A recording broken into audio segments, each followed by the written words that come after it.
Hello students, आज हम कक्षा 10th के लिए पिछले वीडियो कालांश को निरंतरता देते हुए आगे बढ़ रहे हैं। हम प्रेजेंट इंडेफिनिट टेंस पढ़ रहे थे, तो क्लास 10th के लिए क्लास 10th और हमारा जो टॉपिक चल रहा था वो कौन सा चल रहा था? टेंस। और टेंस में हमने पहला टेंस शुरू कर दिया था प्रेजेंट इंडेफिनिट, और उसको पढ़ते पढ़ते हम इंटरोगेटिव सेंटेंस तक चले गए थे।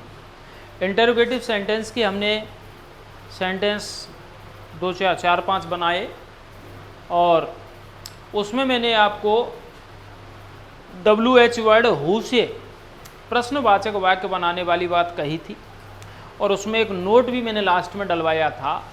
ये हु WH वर्ड हु से जब प्रश्नवाचक वाक्य इस टेंस में बनाए जाते हैं, किस टेंस में? प्रेजेंट इंडेफिनिट टेंस में हु से WH शब्द हु के द्वारा जब प्रश्नवाचक वाक्य बनता है तो वो सकारात्मक वाक्य का नियम लेता है।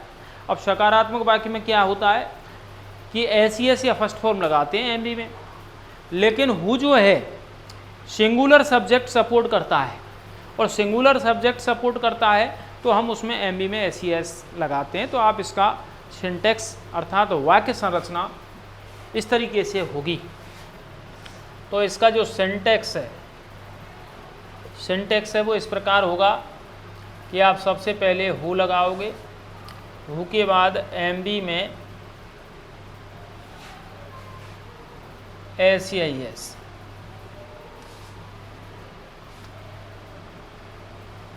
या फर्स्ट फॉर्म जो सकारात्मक वाक्य का नियम है, फिर ऑब्जेक्ट लगा देते हैं और प्लेस मैनर एंड टाइम।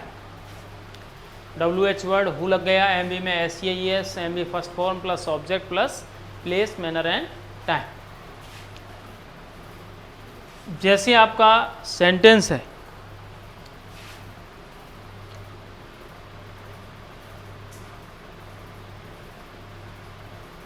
इस गांव में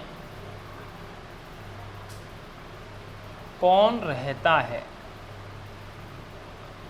ये सेंटेंस है। इस गांव में कौन रहता है।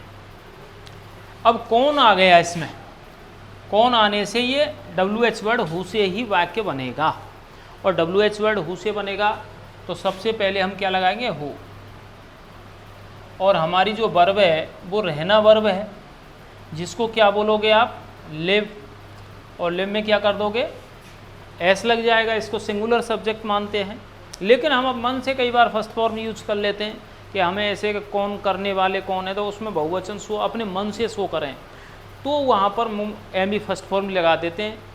लेकिन जब वाक्य इस तरीके का संकेत देता है कि इस गाँव में कौन रहता है, तो कौन रहने में हमें ये पता नहीं चल रहा है कि वो एक है या एक से दो की कह रहे हैं, तो हम इसलिए सिंगुलर ही मान के चलते हैं। तो हु लिव्स, अब इस गांव में, ये प्लेस हो गया, तो in this village, who lives in this village, इस गांव में कौन रहता है। ठीक है ना। और देखिए दूसरा वाक्य,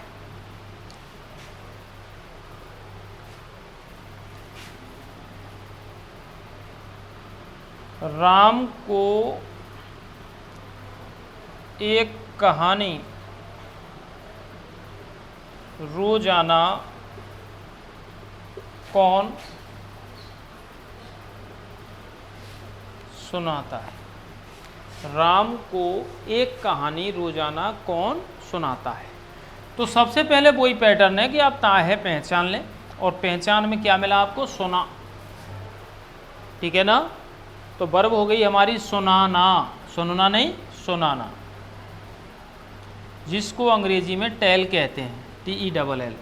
सुनाना, बताना, कहना, ये टेल वर्ब के हिंदी में अर्थ होते हैं। तो राम को रोजाना एक कहानी कौन सुनाता है, तो ऐसे नहीं कि सबसे पहले आने वाला वो सब्जेक्ट ही होता है, नहीं, एक विशेष पहचान ध्यान दें आप, को जिसमें लग जाता है वो ऑब्जेक्ट होता है, क्योंकि हमारे जो कारक चिन्ह होते हैं उसमें ऐसे होता है कर्ता ने कर्म को, तो कर्म का मतलब जिसमें को लगा रहेगा वो कर्म होगा, और जिसमें नील रहता है वो सब्जेक्ट होता है।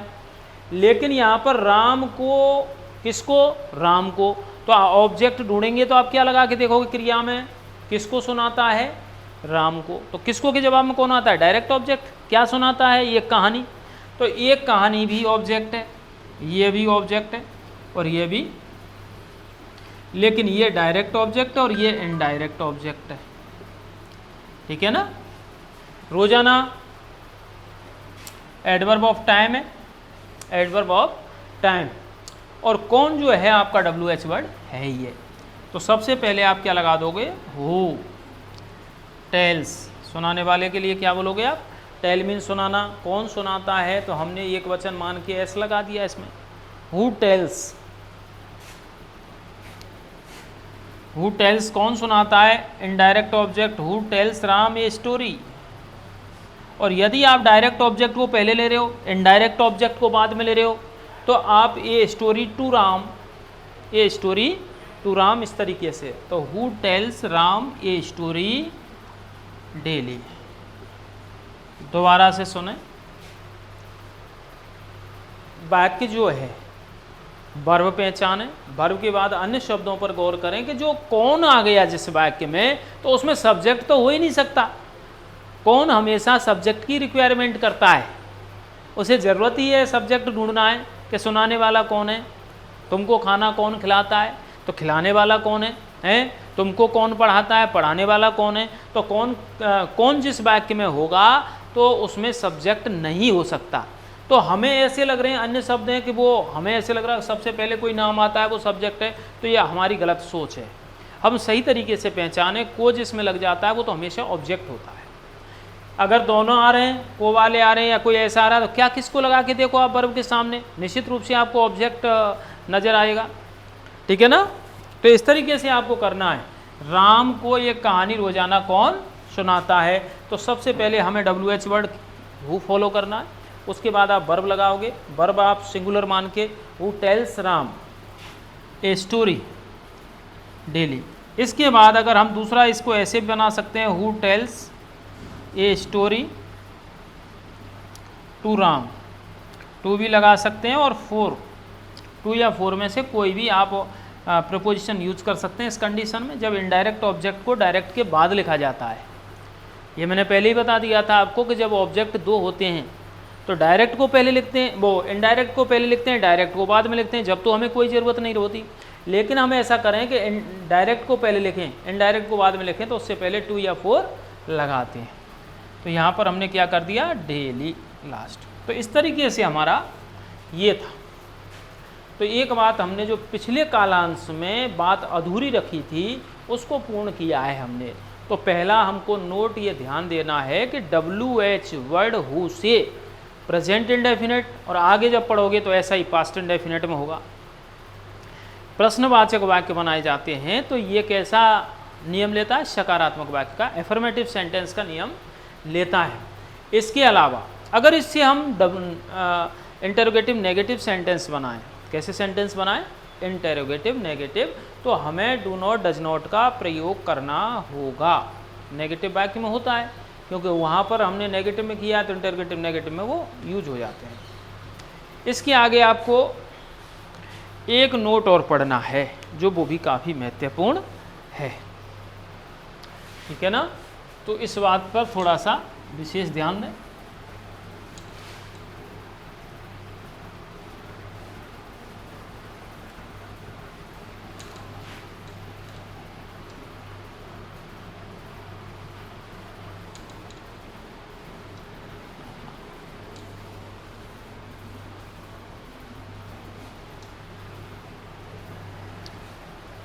अगला जो नोट है हमारे लिए वो इस तरीके का है।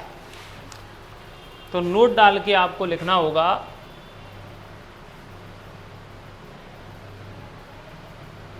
WH वर्ड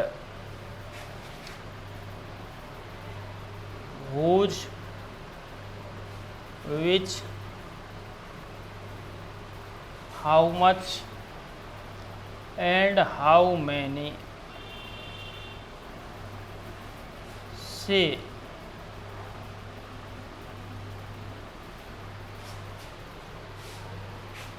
जब जब प्रश्नवाचक या प्रश्नवाचक नकारात्मक सेंटेंस बनाए जाते हैं तो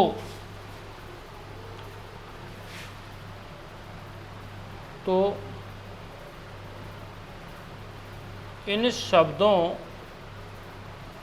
के साथ नाउन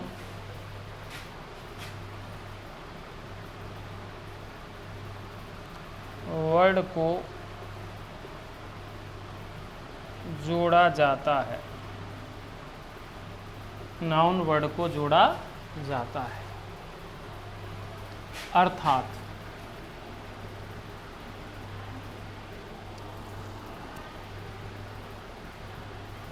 वह नाउन वर्ड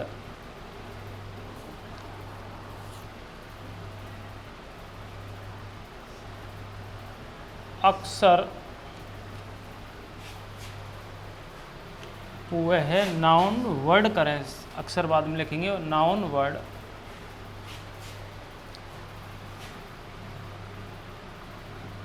अक्सर सब्जेक्ट एवं ऑब्जेक्ट ही होता है।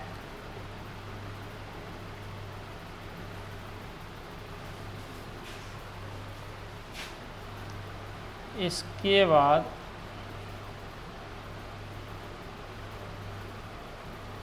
टेंस का पूर्ण नियम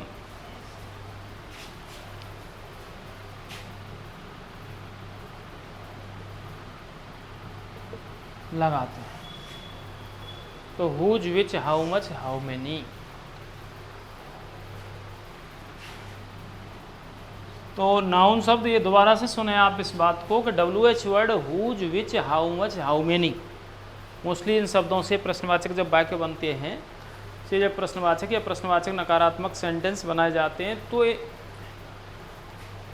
इन शब्दों के साथ, इन शब्दों के साथ नाउन वर्ड को जोड़ा जाता है, अर्थात वह नाउन वर्ड अक्सर सब्जेक्ट एवं ऑब्जेक्टिव होता है। इसके बाद टेंस का पूर्ण नियम लगाते हैं। और एक बात लिख लें, और हिंदी वाक्य में वह शब्द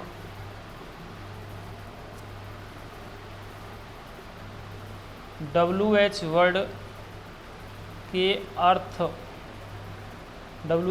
के अर्थ के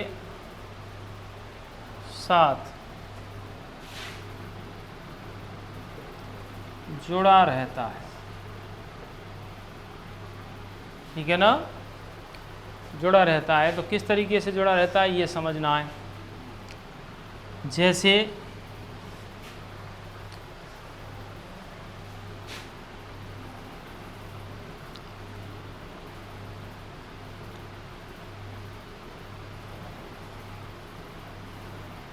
तुम्हारे साथ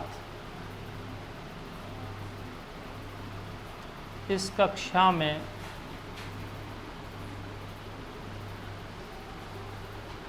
किसका भाई पढ़ता है। ये सेंटेंस, तुम्हारे साथ इस कक्षा में किसका भाई पढ़ता है, ठीक है ना। तो हम इसमें देख रहे हैं कि किसका जो WH वर्ड है, जिसको अंग्रेजी में हम हुज कहते हैं, जैसे हमने हुज से ही पहला हमने वाक्य बनाना शुरू किया है। तुम्हारे साथ इस कक्षा में किसका भाई पढ़ता है, तो किसका मीन्स क्या है, इंग्लिश में क्या बोलेंगे उसको, हुज।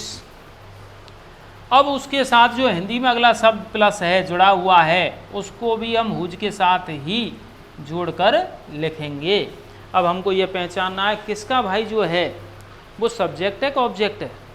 तो सब्जेक्ट ऑब्जेक्ट को हम पहचानेंगे। तो देखिए तुम्हारे साथ, किसी के साथ कोई कार्य किया जाता है वो मैनर होता है, किसी अस्त्र या शस्त्र से कार्य करते हैं वो भी मैनर होता है, ठीक है ना। तो ये तो तुम्हारे साथ है, ये तो सब्जेक्ट है नहीं। इस कक्षा में प्लेस हो गया, पढ़ता है, कौन पढ़ता है? भाई, ठीक है ना। अब किसका भाई है ये तो पूछा जा रहा है, यानी जो भाई पढ़ता है वो किसका भाई है। तो हम इसको एक साथ जोड़ के लिखेंगे, किसके भाई को क्या बोलेंगे आप? हुज ब्रदर, ठीक है ना, हुज ब्रदर। अब ये सब्जेक्ट के रूप में आया है, कोई दिक्कत नहीं। सब्जेक्ट जो पीछे आना था WH word plus HB, WH word plus HB plus subject plus MB, इस तरीके से प्रश्नवाचक वाक्य था। लेकिन यहाँ पर क्या है कि ये जो सब्जेक्ट है इसको हम तोड़ नहीं सकते, ये किसका जो WH वर्ड है इसके साथ जुड़ेगा ये। अब ये जुड़ेगा तो हुज ब्रदर डज, क्योंकि ब्रदर शब्द सिंगुलर है, रीड विद यू, इस कक्षा में विद यू प्लेस आएगा, with you, read in this class with you, ठीक है ना, इस तरीके से। अब थोड़ी सी हमें समझने में दिक्कत आती है कि हमें जो फॉर्मूला दिया था गुरुजी ने, ये दिया था कि WH वर्ड लगाएंगे और WH वर्ड के बाद HB आएगी, HB के बाद सब्जेक्ट आएगा। लेकिन यहाँ पर इस नियम की धज्जी उड़ जाती है, और नियम की धज्जी उड़ने का कारण क्या है कि ये 4 शब्द हैं, ये 4 शब्द ऐसा भी करते हैं और नियम अनुसार भी चलते हैं। तो पहली बात तो ये है कि हिंदी वाक्य में जो अगला शब्द जुड़ा हुआ है उसे यथावत उसके साथ जोड़कर लिखते हैं सबसे पहले WH वर्ड के साथ। जैसे किसका भाई तो पूरा ही लिख दिया हमने, हुज ब्रदर। अब हमने सब्जेक्ट माना तो सब्जेक्ट यही रहेगा, इसके लिए डज लगा दिया। जब सब्जेक्ट यहाँ से यहाँ आ गया तो फिर दोबारा लिखने की ज़रूरत थोड़ी है, और वो स्पेस रह जाएगा तो सहायक क्रिया के बाद डायरेक्ट मुख्य क्रिया आ जाएगी। सिंगुलर सब्जेक्ट होने की वजह से डज लग गया, और डज के बाद MB फर्स्ट फॉर्म लग गई। तो whose brother does read in this class with you, तो इन दिस क्लास इस कक्षा में विद यू। तो इस तरीके से आपको ये बात ध्यान रखनी है।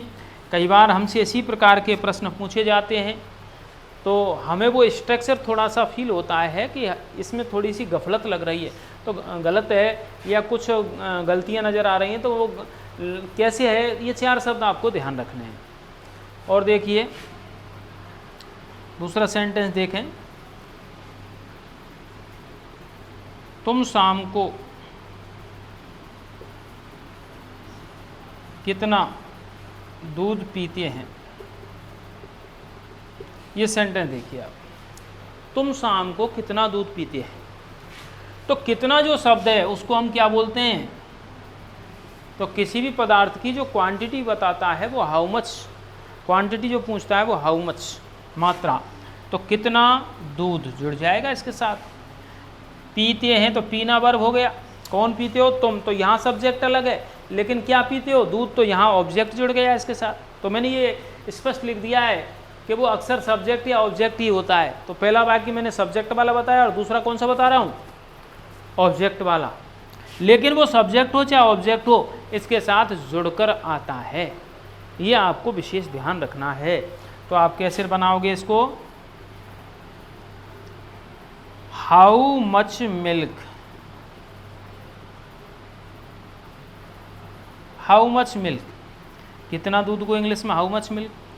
अब इसमें पीने वाला कौन है, तुम, ठीक है ना। तो यहाँ पर ड्रिंक नहीं लगाएंगे, यानी हम अपने लिए पीने के लिए, चाय पीने के लिए, दूध पीने के लिए टेक वर्ब का इस्तेमाल करते हैं बजाय ड्रिंक के। ड्रिंक सामान्यतः पानी पीने के लिए आता है या शराब पीने के लिए आता है, ठीक है ना। तो हाउ मच मिल्क, यू बहुवचन सब्जेक्ट है, डू यू टेक, कब, शाम को, तो क्या हो जाएगा, ये बिल्कुल टाइम फ्रेज है, यानी समय शब्द समूह इन द इवनिंग। इस तरीके से हम इस वाक्य को बनाएंगे।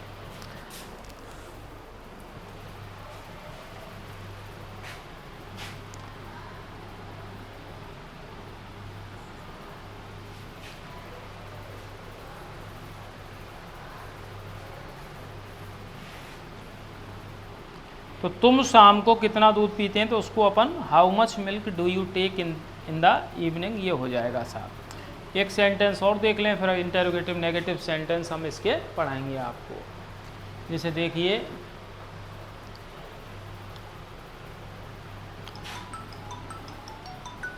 वह है, हाँ यस। तो अगला सेंटेंस देखें, वह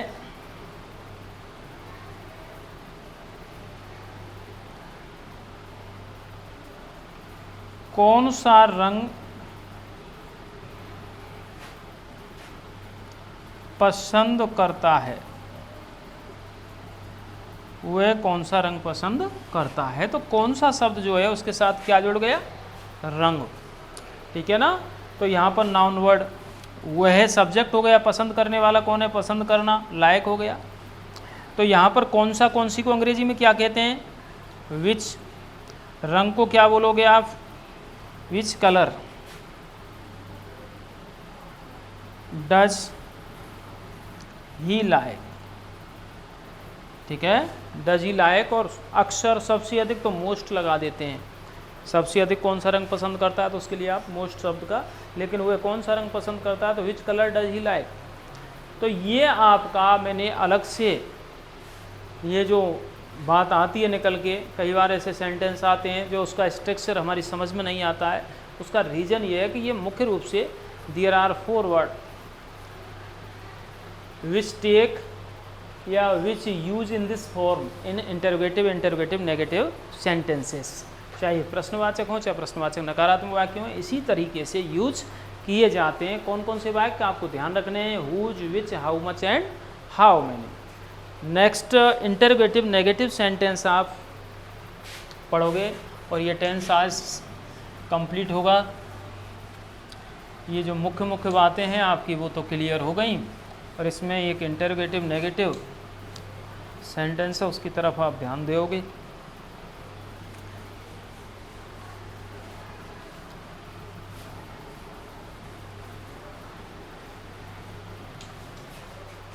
और वाक्य नंबर आप नेक्स्ट देखें,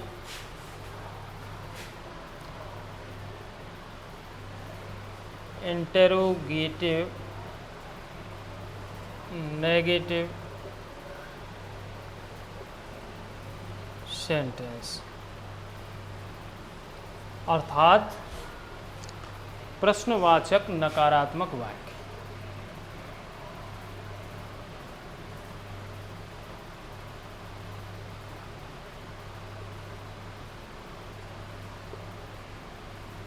ठीक है ना, इंटरोगेटिव नेगेटिव सेंटेंस, प्रश्नवाचक नकारात्मक वाक्य।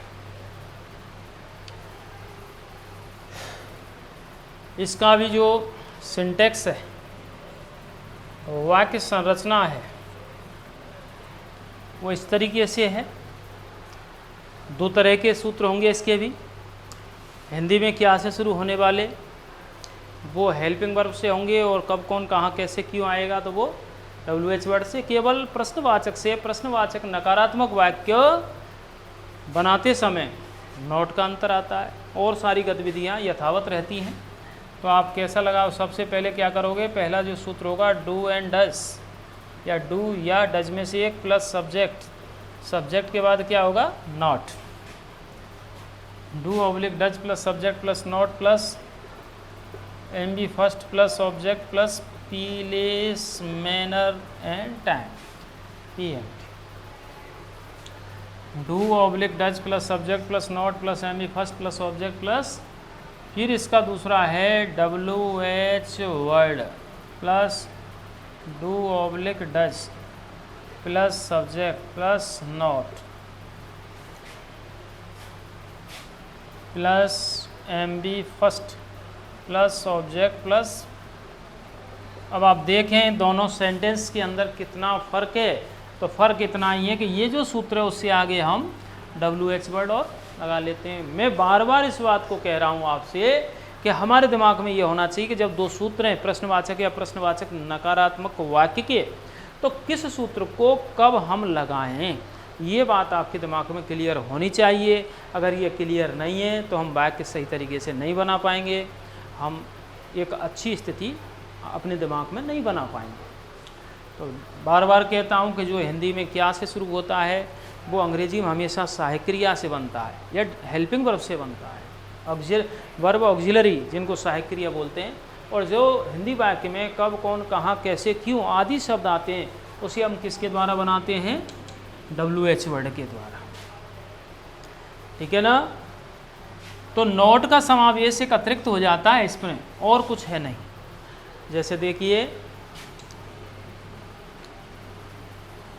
क्या अध्यापक तुम्हारी कक्षा में रोजाना नहीं पढ़ाता है?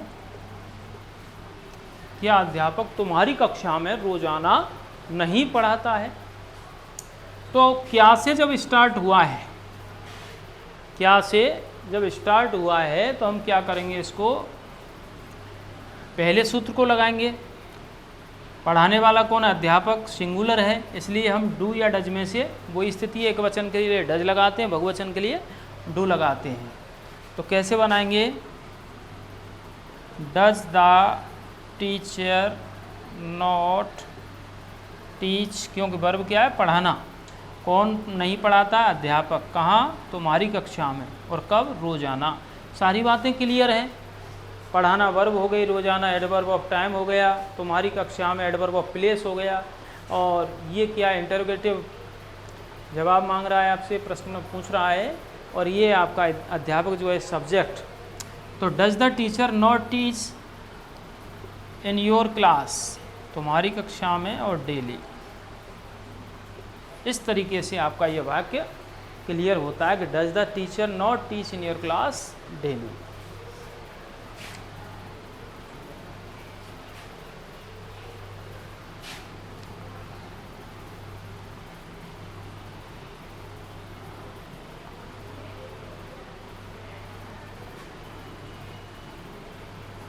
तुम प्रत्येक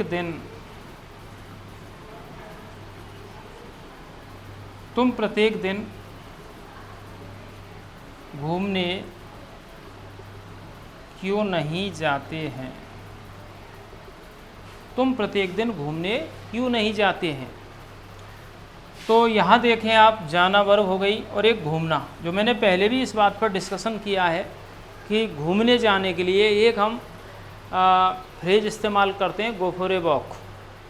और टेंस जो भी होता है उस टेंस को, उसमें जो गो क्रिया है वो प्रभावित होती है टेंस के द्वारा।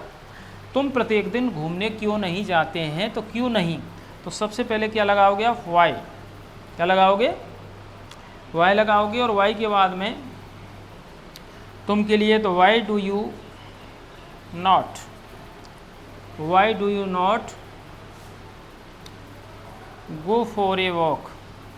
अब ये कहाँ से आया? ये आपको रटने वाली बात है। गो फॉर ए वॉक एक फ्रेज है जो घूमने जाने के लिए इस्तेमाल होती है, तो घूमना वॉक के लिए आता है। टू नहीं लगाते इनके बीच में, ये फिक्स है कि गो फॉर ए वॉक ही आता है। एम बी फर्स्ट फॉर्म ही स्वतंत्र रूप से इस्तेमाल होगी, एस सी एस या कुछ नहीं। तो why do you not go for a walk every day, daily कह सकते हैं, या प्रत्येक दिन हमको वर्ड बाई वर्ड देना जवाब, तो हम एवरी डे यूज़ कर सकते हैं।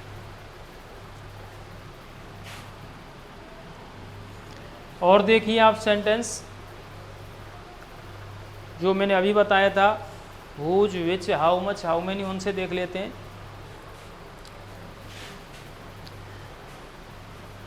देखिए,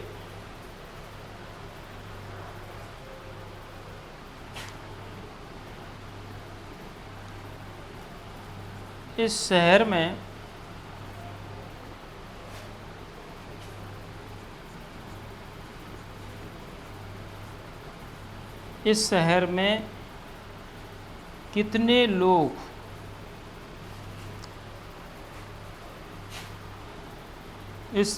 कितने लोग लॉकडाउन को नहीं अपनाते हैं। इस शहर में या इस गांव में या इस घर में कहीं भी आप शो कर सकते हैं, शहर में कितने लोग लॉकडाउन को नहीं अपनाते हैं। तो लॉकडाउन को नहीं अपनाते हैं तो अपनाने के लिए आप क्या यूज़ करोगे? वर्ब है हमारे लिए फॉलो। लेकिन कितने लोग, अब आपको पता लगना चाहिए कितने लोग जो हैं, कितने लोग जो भी हैं वो लोग शब्द ऑब्जेक्ट है कि सब्जेक्ट है? तो अपनाने कौन नहीं अपनाते हैं? तो लोग। तो ये कौन हो गया? इसका सब्जेक्ट हो गया। तो कितने लोगों के लिए कैसे लिखोगे आप? How many people, negative plural subject है इसलिए do not. How many people do not follow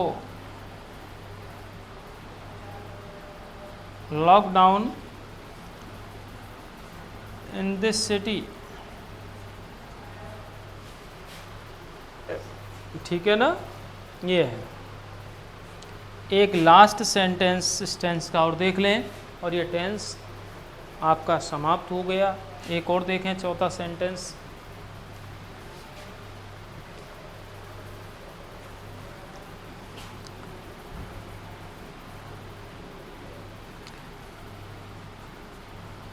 हम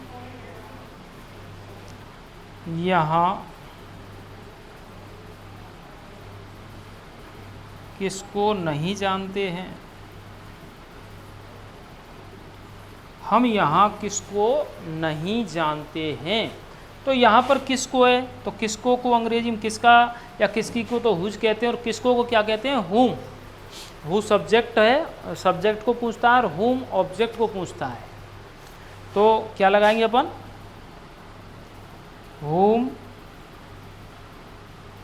do we not know here. Oh sorry, who नहीं, हुम। इसके बाद सहायक क्रिया, फिर आपका वी जो सब्जेक्ट है वो प्लूरल होने की वजह से हमने क्या लिया? डू। तो इसलिए whom do we not know here, हम यहाँ किसको नहीं जानते हैं। और ये आपका सेंटेंस आज क्या हो गए? वो सेंटेंस नहीं, प्रेजेंट इंडेफिनिट टेंस पूर्ण रूपेण कंप्लीट हुआ। ये है। इसके बाद आपकी नेक्स्ट टेंस शुरू होता है और वो कौन सा होगा? Present continuous. और इसमें आपको यह भी ध्यान रखना है कि सूत्र रचना बार बार आपको नहीं कराई जाएगी। अब टेंस पढ़ने में हमें इतना समय भी व्यतीत नहीं करना है। टेंस की 3 चीज़ लेनी है। कौन कौन सी? टेंस की पहचान, helping verb, main verb and